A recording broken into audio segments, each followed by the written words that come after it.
There is a recent buzz on SIF.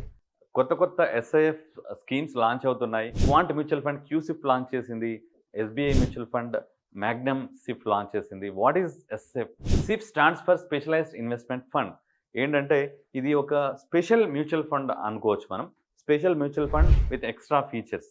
So సిఫ్లో ఎవరు invest చేయొచ్చు అంటే SIF minimum investment ticket size వచ్చేసి మనకి 10 లక్షల రూపాయల ఇన్వెస్ట్మెంట్తో any investor can start A investment in సిఫ్. Normal mutual ఫండ్లో అగ్రెసివ్ బెట్స్ లైక్ డెరివేటివ్స్ కావచ్చు, ఫ్యూచర్స్ అండ్ ఆప్షన్స్లో ఇన్వెస్ట్ చేయడానికి ఫండ్ మేనేజర్కి ఛాన్స్ లేదు.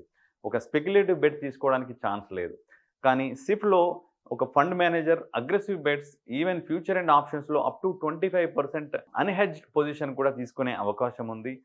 ఎక్కువ రిస్క్ తీసుకునే అవకాశం ఉంది. కాబట్టి సిఫ్స్ అనేవి కొంచెం హై ఎండ్ ఇన్వెస్టర్స్కి, కొంచెం ఎక్కువ రిస్క్ తీసుకునే ఇన్వెస్టర్స్ కోసం ఈ ఎస్ఐఎఫ్స్ అనేవి మోర్ సూటబుల్ అవుతాయి.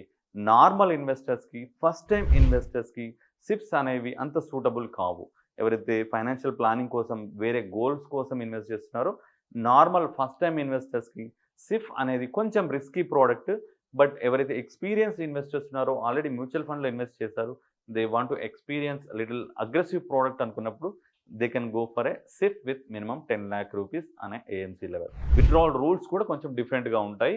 మనం నార్మల్ మ్యూచువల్ ఫండ్ లాగా డైలీ విత్డ్రా చేసుకునే అవకాశం ఉండదు. వీక్లీ కావచ్చు, వీక్లీ ట్వైస్ కావచ్చు. ఫండ్ కేటగిరీని బట్టి, సిఫ్ ఫండ్ కేటగిరీని బట్టి ఈ విత్డ్రావల్ కూడా ఫ్రీక్వెన్సీ అనేది నార్మల్ మ్యూచువల్ ఫండ్ కంటే తక్కువగా ఉంటుంది. So hope you understand what is సిఫ్. Thank you.